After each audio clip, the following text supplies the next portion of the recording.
नमस्कार दोस्तों, राधे राधे, सुप्रभात। कैसे हैं आप सभी लोग? उम्मीद है कि आप सभी लोग अच्छे हैं, स्वस्थ हैं और अपने घरों में ले रहे हैं समय ठंड का मज़ा। तो फ्रेंड्स, मैं आ गई थी इस वाले रूम में क्योंकि यहाँ 2-3 दिनों से झाड़ू नहीं लगी थी और इन रूमों का ज़्यादा यूज़ नहीं होता है। तो ज़्यादातर हमारे जो 3 रूम हैं वो बंद ही रहते हैं, तो वहाँ ज़्यादा आना जाना नहीं है, ज़्यादा यूज़ नहीं है। तो झाड़ू भी 1-2 दिन के अंदर में ही लगाते हैं। रोज़ झाड़ू लगाने का कोई मतलब भी नहीं है। तो ये ही रूम हमारे पूरे इस घर में सिर्फ यही एक ऐसा रूम है जो पक्का है और इसके सामने वाला बारामदा पक्का, बाकी तो सारे रूम कच्चे ही हैं। चलिए, यहाँ लग गई है झाड़ू। उसके बाद चलते हैं बाहर रसोई में। तो यहाँ आ गई थी मैं झाड़ू लगाने के लिए। और अगर पूरे सुबह से अगर झाड़ू लगाने बैठो तो 1 से 1.5 घंटे सिर्फ झाड़ू में ही लग जाता है। और सबसे पहला काम हम गृहिणियों का जो है, उठकर हमें बाकी के जो काम हम करते हैं वो तो करते ही हैं, झाड़ू का काम हमें सबसे पहले करना चाहिए, क्योंकि बगैर झाड़ू लगाए हम लोगों को नहाने धोने का काम नहीं करना चाहिए। ऐसा हमारे बुजुर्ग लोग कहते थे। तो चलिए, यहाँ पे झाड़ू लग चुकी है। उसके बाद आज है दिन भर का काम। और आज जो है, आज मैंने 2 वीडियो बनाए हैं। तो वो 2 वीडियो मैं आप लोग को, इसका अगला पार्ट यानी जो नहाने धोने के बाद वाला जो पार्ट है वो मैं आपको अगली वीडियो में शेयर करूँगी, उसके बाद वाला। और झाड़ू लगाने के बाद, जैसे कि मैं रोज़ ही बैठती हूँ धूप में, तो मैं बैठ गई थी धूप में। और देखिए, धूप अभी बिल्कुल हल्की वाली, लगभग 7:30 बजे का टाइम हुआ था, 7:30 पौने 8 का ही टाइम होगा, क्योंकि सुबह टाइम तो घड़ी देखने का हम लोगों को टाइम भी नहीं मिलता है। बस हम लोग घड़ी की तरह भागते हैं, घड़ी देखने का टाइम हमारे पास नहीं रहता। और यहाँ आया हुआ था चने का साग, यानी चने की भाजी। और ये एकदम ताज़ी भाजी है, खेत से टूट कर आई थी 1 दिन पहले। तो इसको रख दिया था ओस में।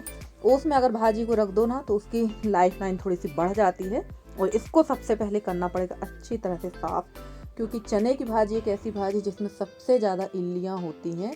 और अभी बीच में बादल बहुत ज़्यादा हुए थे, तो जब बादल होते हैं ना तो इल्लियाँ बहुत ज़्यादा होती हैं चने की भाजी में। तो बहुत बड़ी बड़ी इसमें इल्ली निकली थी। और इसको बहुत कईयों बार इसको साफ़ करना पड़ता है, झटकारना पड़ता है। अब एक एक भाजी को तो झटकार नहीं सकते। तो देखिए, इसका तरीका कुछ इस तरह से, ऐसे इसको जोर जोर से झटकारते हैं तो ढेर सारी इल्ली निकली थी। और ये प्रोसेस मैंने लगभग 5 बार किया था, 5 से 6 बार के लगभग करना पड़ता है। और जिनके यहाँ वो रस्सी वाली खटिया होती है ना, उसमें बहुत अच्छे से भाजी झटकारी जाती है, क्योंकि पूरी इल्ली नीचे गिर जाती है और भाजी ऊपर रह जाती है। और वैसे तो इसको बांस की टोकनी में या बर्तन की एक बारीक जाली वाली टोकनी होती, उसमें भी अच्छे से साफ़ कर लो। बट मेरे पास ना तो खटिया है रस्सी वाली, और ना ही मेरे पास बारीक बर्तन वाली टोकनी है। बांस का पड़ला रखा, पर उसको निकाल के लाना पड़ेगा, जिसको हमारे यहाँ छीटा कहते हैं। बड़ी बनाई थी जिसमें मैंने, तो उसको कौन निकाल के लाए, कौन रखे, तब तक इसी से निकाल लेंगे। और इसको मैंने काफ़ी बार झटकारा और काफ़ी बड़ी बड़ी इल्ली इससे निकली। तो अच्छी तरह से इसको साफ़ करना पड़ता है। और ये काम तो दिन में उजाले में ही होता है। और हमारे यहाँ जब हम लोग चने की भाजी बनाते हैं तो हम लोग उबालते हैं इसको, और 2 प्रोसेस इसको उबालते हैं। तो पहला प्रोसेस होता है कि इसको कपड़े में बांध कर, पानी नीचे बर्तन में पानी रख के ऊपर चने की भाजी रख देते हैं कपड़े में बांध कर, तो भाप में पकती है। दूसरा आजकल एक शॉर्ट फॉर्म हो गया है कुकर में पकाने का, तो मैं कुकर में ही पकाऊंगी, क्योंकि अगर मैं पानी में उबलने रखूँगी इसको तो काफ़ी टाइम लगेगा। अगर आप लोग बोलेंगे तो मैं आपको वो वाला प्रोसेस भी बता दूंगी कि वो कैसे उबाल कर रखते हैं उसको, पानी में चने की भाजी को। और जहाँ मैं भाजी साफ़ कर ही रही थी तब तक आ गई थी ये सब्जी वाली। तो इनसे मैंने लिया है भतुआ का साग और पालक, क्योंकि भतुआ का साग तो मुझे बहुत अच्छा लगता है। तो ये मैंने ले लिया था, हालांकि मेरे यहाँ साग ही बन रहा है, फिर भी मैंने ले लिया कि इस समय साग वगैरह खाओ तो अच्छा रहता है। और ख़ासकर भतुआ का जो साग है, इसमें बहुत ज़्यादा आयरन की मात्रा होती है, तो ये तो खाना ही चाहिए। और देखिए, ये फिर से मैं तीसरी बार इसको साफ़ कर रही थी या चौथी बार, ये मुझे ध्यान नहीं है। तो यहाँ मैं इनसे बात भी करती जा रही थी और इसको साफ़ भी करती जा रही थी। तो ये मेरे बगल वाले गाँव से ही हैं। हमारे यहाँ लगभग 1-1 किलोमीटर में ही गाँव है, तो ये बगल वाले गाँव से आती हैं। और ये हमेशा सबसे पहले सब्ज़ी लेकर मेरे यहाँ ही आती हैं, तो इनसे थोड़ी बहुत कुछ ना कुछ लेना पड़ता है। तो मैंने इनसे ले ली थी भतुआ की भाजी, और भाजी को मैंने अच्छी तरह से साफ़ करके, खास चने की भाजी वो मैंने साफ़ करके, टमाटर रख दिए थे उसमें भाजी के साथ में, 3 टमाटर मैंने उबलने रखे थे। और भाजी मैंने रख दी है कुकर में गैस पर, क्योंकि बताया ही मैंने आपको कि मैं नहाने के पहले थोड़ी बहुत खाने की तैयारी कर लेती हूँ, क्योंकि काम थोड़ा सा इस समय ज़्यादा रहता है। काम कुछ ज़्यादा नहीं रहता, ठंड बहुत ज़्यादा है, काम तो जो है वो तो उतने ही है, पर ठंड बहुत ज़्यादा है, तो थोड़ा सा काम लेट लतीफ़ हो जाता है। वैसे दोपहर समय का जो टाइम है वो थोड़ा सा बड़ा होने लगा। पर सुबह टाइम तो समझ में नहीं आता कि कितनी जल्दी समय हो जाता है, क्योंकि ठंड बनाए बैठे रहो थोड़ी देर के लिए तो थोड़ा टाइम हो ही जाता है। और मैं आ गई थी यहाँ पर गोबर साफ़ करने के लिए, क्योंकि अब गाय घर पे ही है तो गोबर भी दोनों टाइम हो रहा है।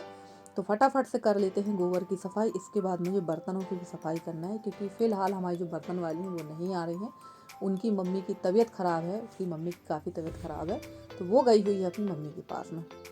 तो फटाफट से यहाँ पर हम लोग अपना काम करेंगे और उसके बाद चलते हैं, देखते हैं बाकी के काम। और ना जब कभी ये सारे काम जो रहते हैं ना, तो ये कितने भी आप सुबह उठ जाइए, थोड़ा सा अब मुझे थोड़ा सा आलस भी आ रहा है, क्योंकि अभी बीच में सर दर्द से मैं बहुत ज़्यादा परेशान हो गई थी। और सब सिस्टरों ने मेरे से कहा था कि आप दिखाइए, आपको माइग्रेन का ही प्रॉब्लम होगा।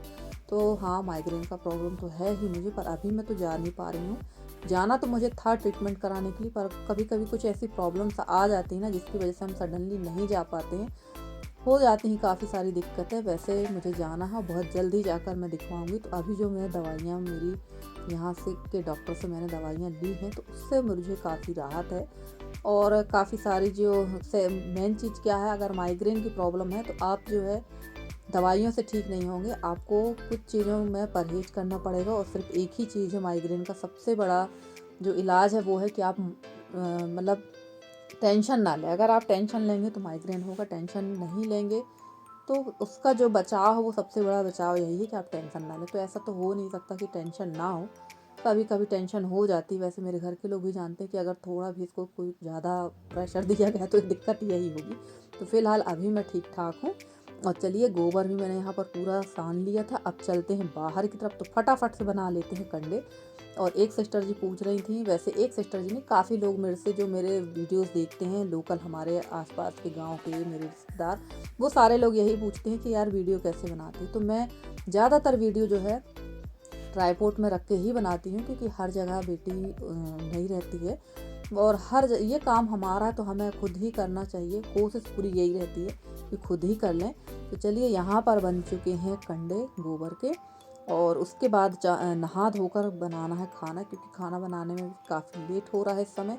और सुबह सोचती हूँ कि बहुत जल्दी उठ जाऊँ, तो उठ तो जाती हूँ पर हिम्मत ही नहीं होती बाहर जाने की। और जिस दिन से तबीयत थोड़ा सा गड़बड़ हुई ना, तो मैं थोड़ा सा काम लेट ही कर रही हूँ कि भाई काम लेट हो जाएगा चलेगा, पर तबीयत अगर ख़राब हो गई ना तो सारी चीज़ें अस्त व्यस्त हो जाना है।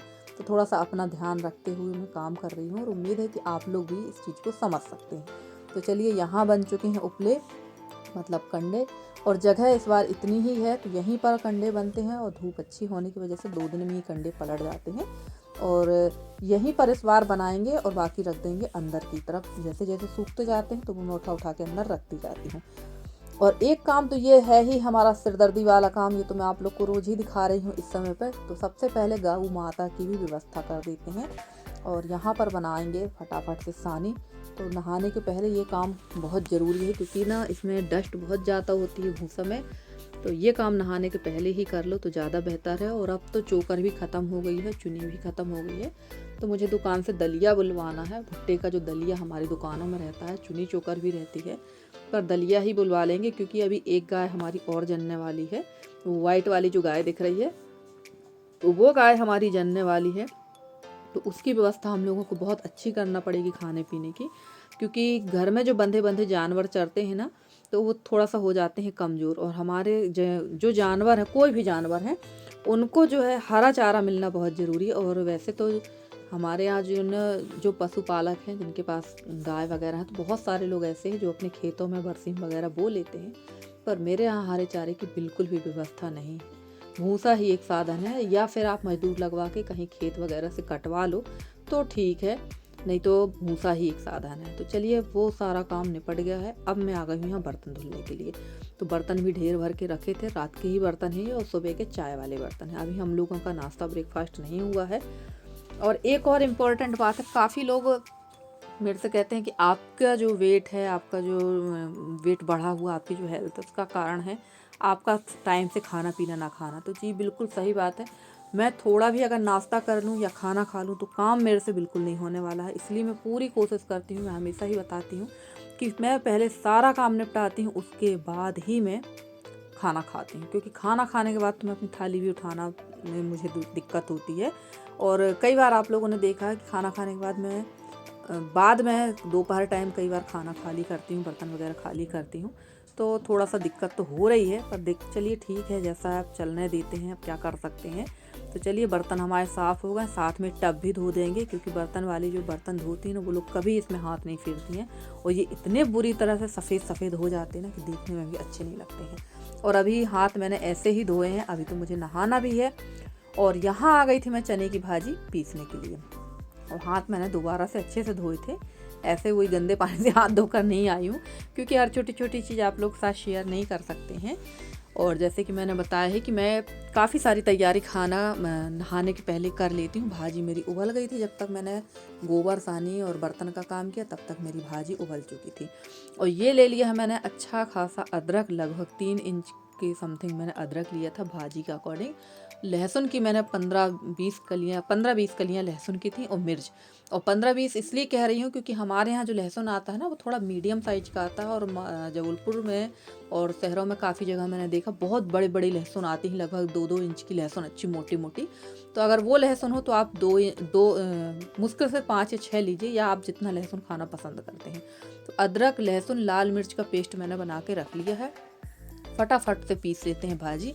अब आप लोग कहेंगे दीदी मिक्सी में नहीं पीसा, तो मुझे ध्यान ही नहीं रहा कि मिक्सी ठीक हो गई है, क्योंकि आदत सी हो गई थी सिल में पीसने की, तो मैंने उसी में पीस लिया। और देखिए भाजी वगैरह पीसने के बाद मैं पहुंच गई हूँ यहाँ चूल्हे के पास में। चावल मैंने नहाने के पहले ही चढ़ा दिया था, और मुझे निकालना था चावल से माड़, पर पानी इतना रखा मैंने कि पानी में ही चावल पक गया। जब मैंने देखा तो चावल पूरा पक चुका था, उसमें बिल्कुल भी चावल का पानी नहीं था, यानी माड़ नहीं था। हमारे यहाँ माड़ ही कहते हैं, आपके यहाँ भी क्या कहते हैं ज़रूर बताइएगा। तो चलिए चढ़ा दी है कढ़ाई, इसमें डाल दी है मैंने थोड़ी सी हींग, इसमें डालेंगे राई, जीरा, 2-4 दाने मेथी के, ये बहुत ज़रूरी है। और ये डाल दिया मैंने अदरक लहसुन का पेस्ट, और उसके बाद डाल दी थी तिल जो होती है बहुत अच्छा फ्लेवर लाती है चने की भाजी में। और इसके बाद डालेंगे बेसन, थोड़ा सा ये जो पेस्ट है ना ये अच्छा सा लाल हो जाएगा, इसके बाद बेसन डालेंगे। आपके पास चावल का आटा हो तो आप चावल का आटा घोल कर डाल दीजिए। आपके पास अगर चावल का माड़ हो, यानी चावल का पानी पके चावल का पानी हो, तो वो भी डाल सकते हैं, पर मेरे पास वो नहीं था तो वो मैंने नहीं डाला, फिर मुझे मजबूरी में बेसन डालना पड़ गया। तो यहाँ पर 1-2 डाल देंगे सूखी मिर्च, क्योंकि सूखी मिर्च का भी टेस्ट बहुत अच्छा आता। और चने का साग एक ऐसा है जिसमें खटाई, नमक और मिर्च लगभग एक बराबर होना चाहिए, ये थोड़ी तीखी चटपटी ही अच्छी लगती है चने की भाजी। और ये डाल दिया मैंने बेसन, और टमाटर तो मैंने भाजी के साथ ही पीस लिए थे उबाल कर। और बहुत सारे सिस्टर लोगों को मैंने देखा चने का साग बनाते हुए, पर हमारे यहाँ एक बार आप लोग इस तरीके से ट्राई करिएगा चने का साग, सच कह रही हूँ आप लोग बाकी का टेस्ट भूल जाएंगे अगर ये चने का साग आप खा लेंगे तो। और चावल तो पक ही गया था, चने का साग बनाने के बाद मुझे बनाना है बिर्रा की रोटी। और ये सारा काम करते करते मुझे बज गए थे 12, क्योंकि अगर आप घर की सारी देसी वाले काम करते हैं और उसके बाद देसी खाना बनाते हैं तो टाइम तो आपको होगा ही। और साग वगैरह बनाने में, भाजी वगैरह बनाने में बहुत ज़्यादा टाइम लगता है, खासकर ये चने की भाजी हो और पालक की भाजी, कोई भी भाजी इनमें टाइम बहुत लगता है बनाने में। तो चलिए यहाँ पर मैंने डाल दिया था बेसन, और उसमें डाल देंगे थोड़ा सा पानी। और भाजी मैंने ढेर सारी बनाई थी शाम तक के लिए, पर एक जन और हमारे यहाँ आ गए थे खाना खाने के लिए, तो उन्होंने भी खाना खाया। और हमारी एक सिस्टर पूछ रही थी कि दीदी आप लोग 3 लोग हैं पर इतना सारा क्यों खाना बनाते हैं। तो यही होता है गांव देहातों में, कोई ना कोई, जैसे हम खाना खा रहे हैं कोई पहुंच जाता ना तो आओ आप लोग भी खा लो खाना। इस वजह से हम लोगों के यहाँ हर घर में, एक घर में नहीं हर घर में खाना थोड़ा बहुत ज़्यादा ही बनता है। फिक्स खाना हम लोग कभी नहीं बना के रखते हैं कि बस 4 व्यक्ति हैं तो 2-2 रोटी के हिसाब से बनाए, नहीं, खाना हमारे यहाँ हमेशा ज़्यादा रहता है। क्योंकि अक्सर हम लोग बचपन से ही ये चीज़ देखते आ रहे हैं ससुराल मायके कि जो भी आता है खाने के टाइम पे आओ भाई खाना खा लो, ये ज़रूर कहा जाता है। क्योंकि ज़्यादा चाय नाश्ता का प्रचलन तो है हमारे यहाँ, ऐसा नहीं कि चाय नाश्ता का प्रचलन नहीं है, बट खाने के टाइम पे आदमी को खाना ही कहा जाएगा। और आपसी होने की वजह से लोग खाना भी खाते हैं। तो मैंने खाना थोड़ा सा ज़्यादा ही बनाया था, क्योंकि सुबह के ही काम करते करते मैं काफ़ी थक चुकी थी, और अभी मेरा काफ़ी सारे काम पेंडिंग है। तो वो मैं आपको अगले ब्लॉग में दिखाऊंगी कि खाना खाने के बाद फिर मेरे कौन कौन से काम हुए थे, तो उसका भी मैंने ब्लॉग बनाया है, वो मैं आपको कल के वीडियो में दिखाऊंगी। क्योंकि अभी मुझे कपड़े भी धुलना है, काफ़ी सारा सामान अभी मेरा अस्त व्यस्त पड़ा है। तो यहाँ पर मैं रोटी खाना मैंने बना लिया था कि शाम तक को हो जाएगा, बट मेरे यहाँ कोई और आ गया था खाना खाने के लिए। खाना खाते समय ही मेरे हस्बैंड के साथ वाले ही थे कोई, तो फिर उनको भी खाना खिलाया। तो देखेंगे शाम को कुछ ना कुछ बना लेंगे, खाने की इतनी टेंशन नहीं रहती खासकर शाम के समय पे। और फ्रेंड्स, आप लोगों को मेरे वीडियो कैसे लगते हैं? अगर आप लोगों को मेरे वीडियो पसंद आते हैं तो प्लीज़ मेरे वीडियो को लाइक करें। चैनल पे नए हैं तो चैनल को सब्सक्राइब करके जिस तरह से आप लोग अपना सहयोग और स्नेह मेरे साथ बनाए हुए हैं, इसी तरह से आप लोग अपना प्यारा सा सहयोग और स्नेह हमारे साथ बनाए रखें। हम पूरी कोशिश करते हैं कि आप लोगों के लिए अच्छे से नहीं, बहुत अच्छे अच्छे वीडियो लेकर आते रहें। और आप लोग अपना सहयोग और स्नेह इसी तरह बनाए रखेंगे तो ज़रूर हम भी सफल हो जाएंगे। और मैं और मेरी बेटी यहाँ खाना खा रहे थे और उसी समय थोड़ी सी मैंने क्लिप ले ली थी। तो चलिए फ्रेंड्स, आज का आपका हमारा साथ इतना ही है।